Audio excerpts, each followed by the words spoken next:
Okay, let's jump right into it. We've got some absolutely fascinating material laid out before us today. A document that really pulls back the curtain on a specific moment in time for Paul McCartney. Yes, specifically the creation of his 1989 album, Flowers in the Dirt. And this document, it feels like more than just, standard liner notes. Oh, definitely. It's like a snapshot, almost straight from the source, giving us these insights into the process, the people involved. And maybe even the kind of philosophy behind what was clearly a pretty significant album in his solo career. Exactly. A genuine trove of details, seems like directly from his perspective, as presented here. Right, and that's really our mission with this deep dive, isn't it? To take Yeah. the source material, sift through it, Pull out those crucial bits of knowledge, those and insights. to basically give you, our listener, a real shortcut to being, well, thoroughly well informed about this particular period of McCartney's work. You get the core story, the surprising details, without having to wade through everything yourself. We're extracting the essence. The most compelling pieces that really shed light on the creative journey of making Flowers in the Dirt. Mm-hmm. So let's set the scene a bit. It's 1989. Paul McCartney is releasing a new album. Now, a new McCartney album is always, an event. Always anticipated. But this one felt a bit different. The document we're looking at describes the anticipation as something special. It even uses the phrase mouth-watering, to say the least. Strong words. Right. He hadn't released brand new material in about 3 years, since Yeah. Press to Play, I think. That's right. So there was this definite buzz, a feeling that this one might be, well, a significant statement. So let's really dig into this document and see what made Flowers in the Dirt feel so anticipated and, what actually went into making it. Absolutely.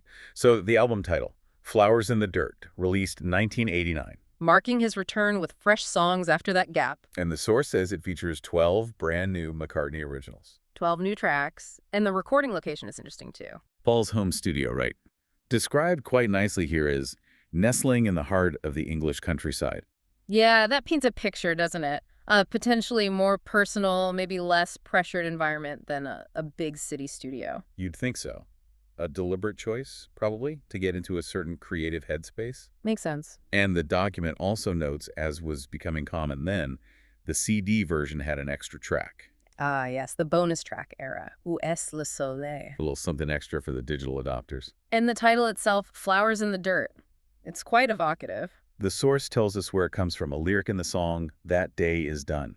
Which, interestingly, was co-written with Elvis Costello. A collaboration we definitely need to unpack. Oh, absolutely. And just for context, the document mentions this was Paul's 17th post-Beatles album. 17. It's incredible when you think about it. By 89, the man already had this huge solo catalog.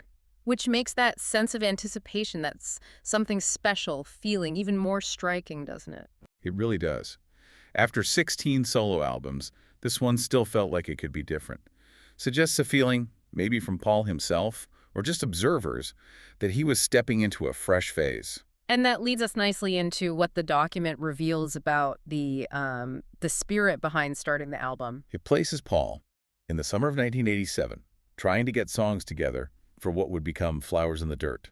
And right away, the source points to something significant influencing the process. Yeah, the Russian album experience, GOB-CCCP. Which is Cyrillic for back in the USSR. Right, the famous covers album with the unusual release. Recorded incredible quickly, wasn't it? Just 2 days, the source says. Basically a burst of energy capturing rock and roll covers. And released initially only in the Soviet Union. This document even throws in that amazing anecdote about the BBC World Service phone-in. With Margaret Thatcher calling in. Incredible. A real cultural moment around what was essentially a covers album for a niche market. But the speed of making it seems to be the key factor here for what came next. Exactly. And this is where the document gives us that direct McCartney insight. He suggests that recording the Russian album so fast, so spontaneously, had a direct influence on how he approached starting Flowers in the Dirt. yeah, he reflects on the typical recording process versus that faster method. And he hits on something really interesting about studio technology then. He observed, the longer we took on songs, the more time there was to worry and to doubt. That's a really powerful insight into the creative process, isn't it? Endless options breeding uncertainty. Totally. He felt doing it the old-fashioned recording way, like the Russian album, was better because you didn't have unlimited tracks. He says it explicitly. You didn't have 48 tracks or whatever. You had to make decisions as you went along. And he compares it to those raw, legendary recordings, like Jerry Lee Lewis doing a whole lot of shaking. Just capture the performance. No endless tinkering. Right. He even mentions his own history with Get Back. Apparently, he didn't think it was a single. Called it a ham, according to this. Needed others to say, no, Paul, that's it. Which reinforces his preference for things that kind of creep up on me. Ideas that just arrive, maybe unforced. He adds that line, I'm not a great analyzer, I'm a doer. And that feels pretty central, doesn't it? Trusting instinct, momentum, over picking everything apart. So bringing it back to Flowers in the Dirt, what's fascinating is that conscious decision, described here, to lean into that feeling. Embracing limitations, spontaneity, even in his own potentially sophisticated home studio in 87, 89. It really contrasts with that trend of using endless tracks, spending ages perfecting things. Which raises that big question. Does constraint actually help creativity? By limiting options, whether it's time or tracks. Do you stimulate something more immediate? More exciting, maybe? It's almost counterintuitive with technology offering more all the time. It is, like fewer paths force you to commit to the one you're on, and maybe that commitment itself is valuable. And it seems McCartney felt that kind of energy was crucial for kicking off this new project. Yeah. Which brings us neatly to maybe the most talked about aspect of Flowers in the Dirt, and it's covered extensively in this source material. The collaboration with Elvis Costello. Right. A pairing that definitely generated buzz back then. The document refers to him by his real name, D.P. McManus, straight away. And frames him, quite rightly, as one of Britain's most articulate singer-songwriters. Oh, yeah. Also notes he was a longtime fan of Paul's work. But they'd worked together before this album, hadn't they? Yeah, the source reminds us they first teamed up on Back on My Feet. Which was the B-side to Paul's Once Upon a Long Ago single in '87. And Paul played bass on Costello's album Spike. A rare guest spot for him. And they co-wrote Veronica and Padre for that album, too. So they weren't exactly strangers. They had some history working together. Which probably helped when it came to collaborating more extensively for Paul's album. How did that come about, according to the source? It says Paul was actively looking for a collaborator for the new stuff. He asked around, and someone suggested Costello. Simple as that. Apparently. Paul heard Costello's material, liked it, and just suggested they work together. And what was their initial approach? The document says they sat down, started writing from scratch. Paul admits it was tricky figuring out where to start. Always the hardest part, maybe? Could be. His first suggestion to Costello, thinking about Smokey Robinson and the Miracles, aiming for a sort of soul-y thing that needed nothing, trying to capture that simple, core elegance. That's interesting. McCartney starting from classic Motown soul with Costello. Yeah. And the source mentions one song from that early phase, Lovers That Never Were, didn't make the main album track list, at least according to this section. Shows it's a process, right? Yeah. Not every idea makes the final cut, but the source gives a glimpse into their dynamic, too. Paul's quoted saying, Elvis and I did have some last coming to blows differences of opinion. That phrase, coming to blows, even if it's maybe a bit tongue-in-cheek. It's telling, though. Suggests real creative friction, a push and pull, which can be where the interesting stuff happens. So how did they actually write? What was the method? Primarily starting with acoustic guitars, the source says, working up the core of the song that way. Okay, the fundamentals. Then the discussion would turn to production ideas. A bit of echo on the drums, a bit of chorus on that guitar. But that seems to be where their different approaches, or maybe just the fun of it, kicked in. Paul quotes himself asking Costello, he calls him, how about a synth thing then? And he laughs that they ended up using chorus, echo, synthesizer, and the kitchen sink. So, starting acoustic, but then really layering it on. Seems like it. A mix of simple and complex. Paul said it was quite good fun because we rubbed off on each other, challenging each other's instincts. And this dynamic, this rubbing off, the occasional coming to blows, it leads McCartney to make a really striking comparison in the document. Which one's that? He says working with Elvis Costello reminded him a bit of working with John. Wow. Okay. Yeah. He explicitly connects it to Lennon. He does. He says, obviously, it's only a new collaboration. Right. I don't know how much we'll do in the future. He has got a little bit of that style of John's. I think he was influenced by John. Coming from Paul McCartney, that's about as significant a comparison as you can get for a songwriting partner. It's huge. It's not just saying Costello's good. It's saying the interaction, the creative energy felt familiar, like the Lennon-McCartney dynamic. He also mentions Costello could ramble a bit, pulling out about 50 books full of ideas. Right, suggesting maybe Costello was more conceptually driven at times, whereas Paul was more focused on getting the song done. That contrast again. Which also echoes some descriptions of the Lennon-McCartney partnership, doesn't it? It really does. And that's what's so fascinating here. You get this direct insight into how these two prolific but different songwriters navigated working together. McCartney's instinct, Costello's ideas. The friction, the challenge, and Paul seeing echoes of that crucial dynamic from his past. It makes you think about collaboration in general. Is that tension, that difference actually necessary? Maybe not necessary for everything, but perhaps essential for pushing artists beyond their usual habits, creating something genuinely new, especially with two strong personalities. Yeah, it suggests fruitful partnerships aren't always about smooth agreement, but maybe about that productive clash. How do different creative personalities merge and challenge each other? Is that tension key? A deep thought indeed. It makes you look at creative pairs across music and art differently. And important to remember, as the source material makes clear, it wasn't just Paul and Elvis. Not at all. Flowers in the Dirt involved a serious bench of musical talent. Big names mentioned here. Dave Gilmour from Pink Floyd. Playing a gorgeous guitar solo on We Got Married. Instantly recognizable sound. Then David Rhodes playing the EBow guitar on My Brave Face. That's a cool detail. The EBow gives that sustained violin-like sound. Adds a unique texture. Robbie McIntosh from The Pretenders is also listed. And a really key figure seems to be Hamish Stewart from the Average White Band. How so? The source says he played on 9 tracks and co-produced 4 of them. Wow, okay. So he was deeply involved, not just a session player. Seems like it. Yeah. And Mitchell Froom and Richard Thompson are mentioned together, also featuring on 9 tracks, often alongside Costello. Thompson, another brilliant songwriter and guitarist in his own right. So you've got this core group providing a foundation across a big chunk of the album. And then there are the producers. Again, a diverse and high-level list here. George Martin, of course, helped Paul orchestrate 1 track. That connection endures. Beautiful. Then you have Trevor Horn. Known for that massive Frankie Goes to Hollywood sound, he produced 4 tracks. Which signals straight away that those songs would likely have a very different feel sonically. Definitely.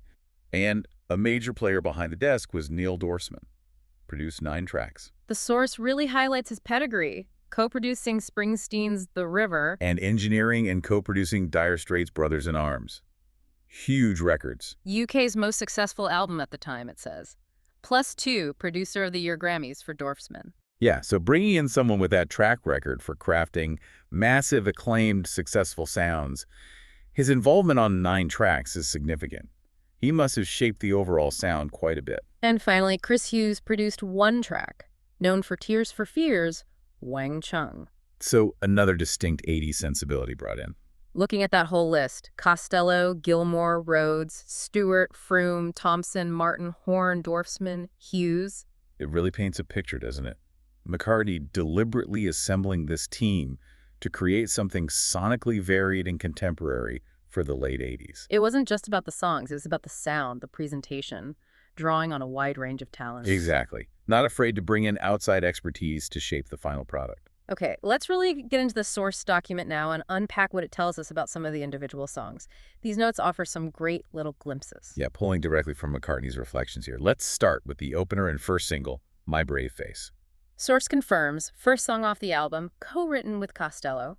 Sounds like a real joint effort. Described as starting from scratch, worked on extensively, mentions fixes on his and the fixes on mine.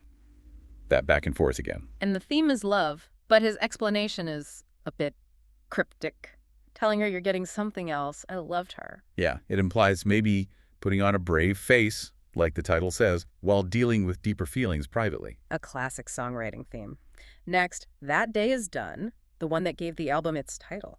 Its origin is described as a little live session. Lots of players, lots of spirit.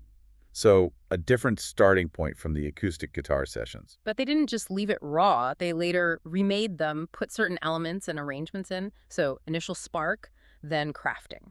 In a really specific detail, adding Hovis Brass. The bread company's brass band. Seriously. Apparently. To give it that silver band New Orleans marching band feel, that's incredibly specific, adds real color. Definitely changes how you might hear it. And there's another glimpse of the McCartney-Costello dynamic here. Paul telling Elvis, look, man, we're trying to make records. Scintillating fab hit records are going to make people go, wow, wow, W. While Elvis, according to this, was bringing in things like Eskimo drum music and the Bulgarian Ali Starp. Huh. It perfectly shows that contrast, doesn't it? Paul aiming for pop impact, Elvis bringing these more eclectic world music ideas. Yet, the conclusion is it turned out a nice track set against everything else. It found its own space. Okay, moving to You Want Her Too. Another Costello co-write, described very specifically as a conversation type thing. And there's that connection. Again, Paul likens it explicitly to John's style. Structured like a bit of an argument between male and female perspectives. He even quotes the opening male line. She's good, looks good, what? Sounds almost like a little play set to music. Character-driven dialogue. And it apparently features a silly little guitar bit, adds a touch of quirkiness. Maybe cuts the tension of the argument slightly. Next. Rough Ride. This one was with Trevor Horn and Steve Lipson producing, and they set a time limit.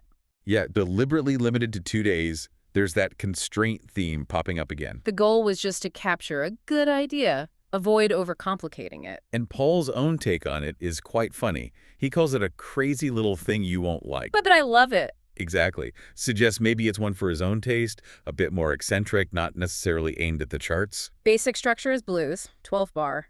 And the lyrics started right from the title, Rough Ride. Simple seed, interesting outcome for him. Then Est Le Soleil, the CD bonus track. Labeled another wacko track in the source. Paul says it came from the French words. Maybe a fatal idea. He's not sure where they came from. The lyrics quoted are, Où est le soleil? Dans la tête. Travailler. Where is the sun? In the head. To work. Intriguing, kind of surreal. He calls it a silly... The source flags this one as having a reggae feel. A tribute to Jamaica and its climate, Paul says. Easy to bop along to. But interestingly, he felt it started too simply, so he complicated it slightly. And he connects that feeling back to, well, the source says Come On by Lennon McCartney, though Come On was a Chuck Berry cover the Beatles did. Maybe a slip of memory or phrasing in the source. Could be. But the point is, he felt that earlier song was simple too, but they added things. It seems like a pattern for him. Start simple, then layer it up. Appreciating simplicity, but also having that arranger's instinct to build. Next, We Got Married, the one with the Gilmore solo. Source calls it a celebration of marriage, one of the first things tried in the new studio. And Paul's inspiration was noticing people shying away from marriage, like it was a puberty bill, something awkward. He got interested in the whole situation of marriage. Started simply, piano and vocal. But ended up with lots of people playing on it, even a ton. So it grew into a big arrangement.